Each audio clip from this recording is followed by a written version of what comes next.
তিন কাজ তাড়াতাড়ি করতে হয়। জোর কল কয় কাজ? আমি কই না হাদিস শরীফে। নামাজের রক্ত হয়েছে তাতে নামাজ পড়ে গেল। তৃতীয় নম্বর, মৃত ব্যক্তি দেরি করো না, তাড়াতাড়ি কবরস্থ করো।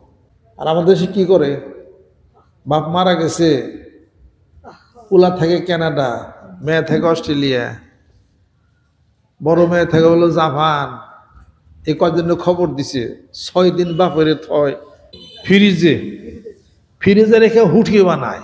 এটা কি জায়েজ আছে? খবর পৌঁছিয়ে দিবেন, শুধু খালি ও এক নজর দেখার জন্য বাপের হুটকি বানানোর ফ্রিজে রাখার কোনো দরকার নাই। বাপের তো ভিডিও মোবাইল আছে, এটা ফটোমুটো উঠে এত পরে দেখায়। মৃত ব্যক্তি হয়েছে, তাড়াতাড়ি কাফন টাফন দিয়ে তাড়াতাড়ি জানাজা দিয়া কবরস্থ করেন। 3 কাজ তাড়াতাড়ি করা লাগে। 1 নম্বর হলো বিবাহের কাজ, শুভস্য শীঘ্রম, শুভস্য শীঘ্রম, তার মানে শুভ কাজ তাড়াতাড়ি। ছেলে বিবাহের উপযুক্ত হয়েছে, বিয়ে দিয়ে দাও। মেয়ে বিয়ের উপযুক্ত হয়েছে, দেরি করো না, বেঁধে দাও। স্বামী নাই, বিধবা ব্যক্তি, তোমরা আগে আসো, তার তাদের বিবাহ দিয়ে দাও।